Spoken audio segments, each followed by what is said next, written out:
Massa, who's a tell-it-like-it-is kind of guy who, once again, is looking at his hand, trying to get it right on the Ed Show. I know the numbers are very confusing, Congressman.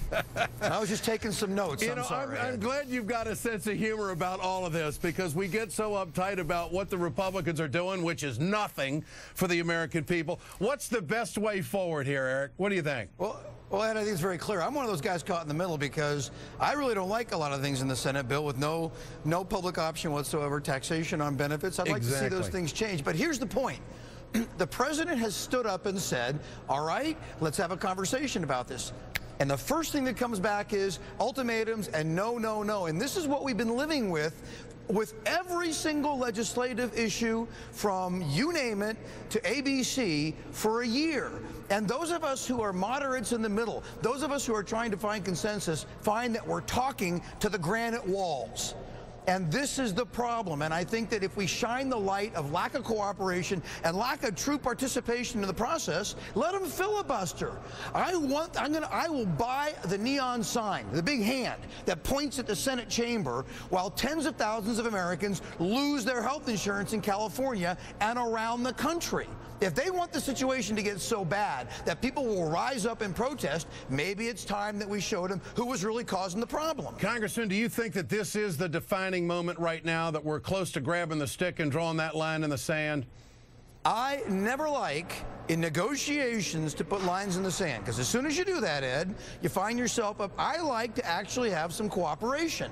I think the president is right on the money talking about dialogue. I think he's right on the money about give me your key ideas and let's see how we can incorporate it. Hopefully next week in the House, we're going to repeal the antitrust laws that insurance companies and the health industries hide behind to practice monopolies. By the way, that's something that came to us from a great Republican president, Teddy Roosevelt, when he broke up the trusts. This is one of the ultimate trusts.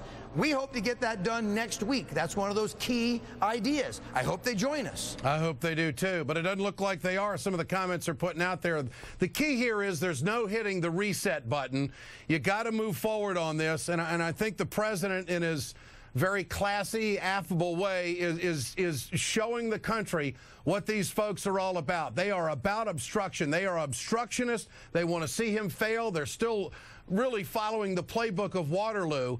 Now, do you think that now that this is so clear what the president's trying to do to draw them into a dialogue on national television, and if they say no, which they are going to say no to this, is this going to bring some cohesiveness, maybe with some centrist Democrats and some liberal Democrats in the House who have been a little tough as of late? What do you think? Well, I'm one of those guys. And so if we can see movement, why is it, for instance, that this idea about Medicaid or Medicare at 55 is horrible?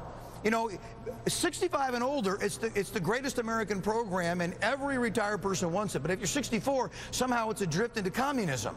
That makes no sense. It doesn't. It's the same person separated by a day. Yeah. And so I believe in those kind of common sense options. 94% of the people in this country have Medicare.